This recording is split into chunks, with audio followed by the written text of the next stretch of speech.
ये उस आदमी का शिक्षक के रूप में पहला दिन था। क्लास शुरू होने से पहले ही छात्रों ने उसके साथ एक शरारत कर दी थी, लेकिन उन्हें नहीं पता था कि वह कभी नेवी सील रह चुका था। युद्ध के मैदान की क्रूरता से तंग आकर उसने अपने शहर लौटने और शिक्षक बनने का फैसला किया था, लेकिन उसे पूरे स्कूल की सबसे शरारती और परेशान करने वाली क्लास सौंप दी गई। उसके आने से पहले ही इस क्लास से 20 शिक्षक नौकरी छोड़कर जा चुके थे, लेकिन वह बिल्कुल भी डरा नहीं। अगले दिन वह सीधे क्लासरूम में पहुंच गया। हालांकि इस बार छात्र थोड़े शांत नजर आ रहे थे, फिर भी वे उसे पूरी तरह नजरअंदाज कर रहे थे। कुछ छात्र हॉट पॉट खा रहे थे, जबकि कुछ सो रहे थे। कुछ तो वीडियो गेम खेलने में भी व्यस्त थे। उसने क्लास के सामने खड़े होकर अपना परिचय दिया, लेकिन किसी ने भी उसकी तरफ ध्यान नहीं दिया। उन्हें क्या पता था कि चेन श्याओ ने उनके लिए पहले से ही एक सरप्राइज तैयार कर रखा था। उसने मेज से एक रबर बैंड और चौक का एक टुकड़ा उठाया। अगले ही पल पूरी क्लास पानी से भीग गई। वहीं चेन श्याओ छाते के नीचे खड़ा होकर संतुष्टि भरी मुस्कान दे रहा था। उसने कहा, मेरी क्लास में आपका स्वागत है। चेन श्याओ द्वारा सबक सिखाए जाने के बावजूद छात्रों की पढ़ाई में कोई दिलचस्पी नहीं थी। उन्हें बदलने के लिए उसने सबसे पहले उन्हें क्लास के दौरान सिगरेट पीने की इजाजत दे दी। फिर उसने घोषणा की कि जो भी छात्र उसके 3 सवालों के सही जवाब देगा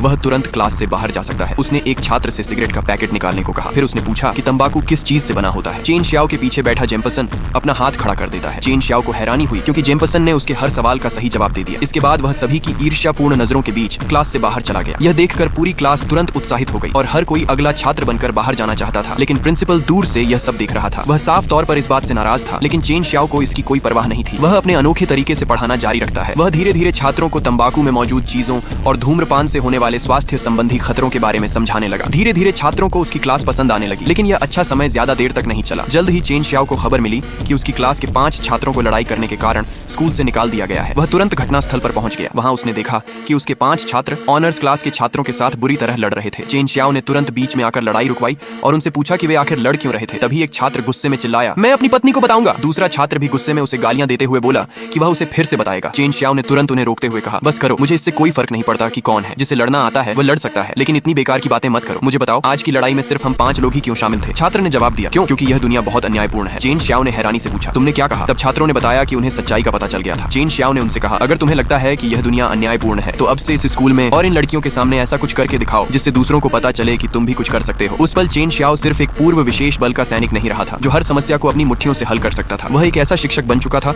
जो सच में चाहता था कि उसके छात्र बेहतर इंसान बने। आखिरकार छात्रों को समझ आ गया कि चेन श्याओ असल में उन्हें क्या सिखाने की कोशिश कर रहा था। जॉन की स्थिति को सही तरीके से समझने के लिए